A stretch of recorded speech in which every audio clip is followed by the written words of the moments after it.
Sino naman? Ang gusto nila ipalabas na palalabasin mayor na nagnakaw ng pera si Vice. Wala pa nga ang audit eh. Gusto na nila palabasin ganon. Tama yung kay Inday. Because according to her, sabi ni pasensya na dyan, kaya ikaw yung forerunner sa presidency. Gusto ata na ni Martin maging presidente. So, hindi naman masama. Kaya ayaw ko magsalita because everybody has the right to dream. If Inday wants to be also, she can also dream. So, wala tayong ano dyan. Ang tingin ko ang mas mabigat na problema na dapat malaman ng Pilipino is nag-hemorrhage ang country. Pati yung PhilHealth nga na hindi sa gobyerno, contribution natin yan kasi kung magpa-hospital ka, doon yung may pambayad ka, depende sa category yung rates mo. Kung ibang iyo, dividido ba talaga na full o paglabas mo, wala ka ng bayaran. Yun ang noon, yung 16 billion na nilipat nila. That is the most dangerous at dapat putang inestapa yan. Government malverse the money of the people. Ginamit mo yung pera ng and even Congress cannot do that. Trust fund yun eh. Galing inyo yun, pati akin. Contribution yun natin para pag nagkasakit ka ng cancer, uterus, may pang-opera ka.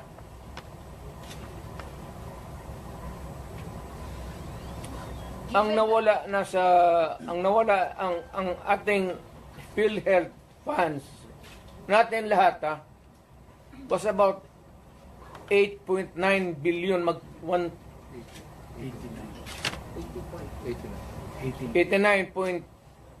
89 billion.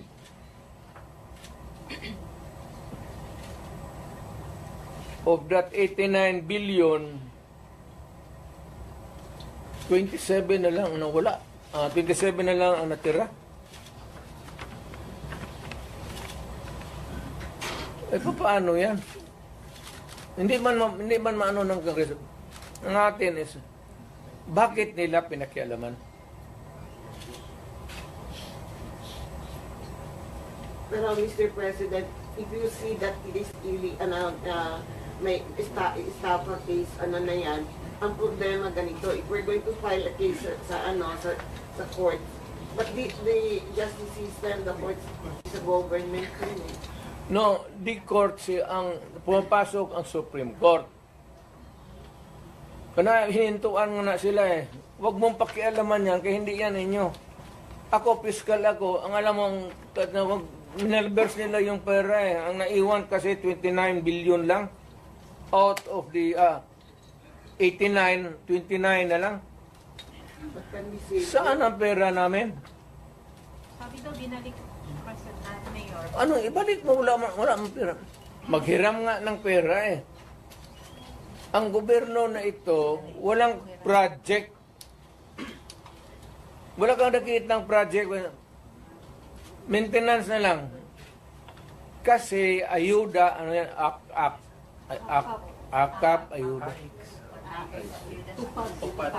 Tupad. Yun, naubos doon. Naubos ni Romualdez kasi Romualdez, congressman lang, pero left and right ang pamigay niya. May tag 5,000 kayo ngayon. Nakita ko sa TV kagabi. Pera natin. Sus Maria Joseph Ginoo Romualdez, oy.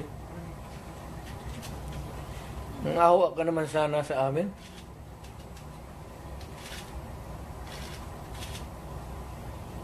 Yung 89.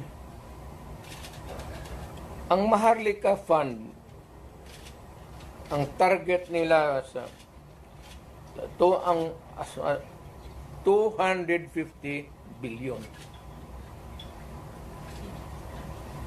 Kinuna nila ang GSIS ng 62.5 billion. Yan, pera rin ng mga taga-gobyerno yang empleyado. Kami sa namin. Sa mga trabahante yan, mag-housing loan ka, ito, kinuha, binigay para ayuda. Ang mga membro nito, hindi na makaloon, enrollment ng mga bata, mahirapan sila nito kasi magkakaroon ito ng anomaly sa flow ng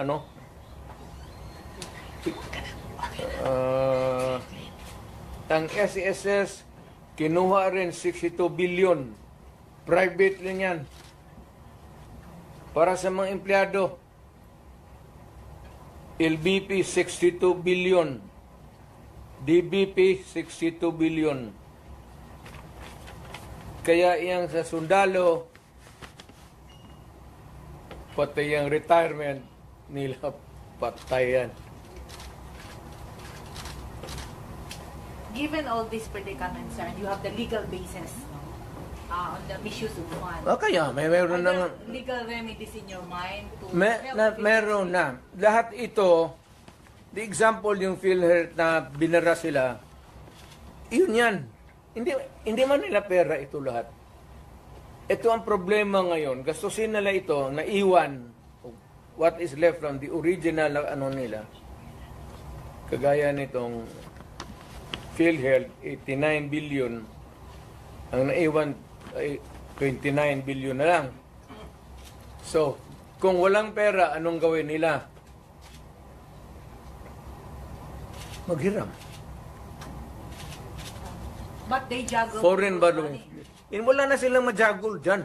Ano ba jagul-jagul? Tignan mo, bakit ang majagul? They transfer them, di ba? From private to government.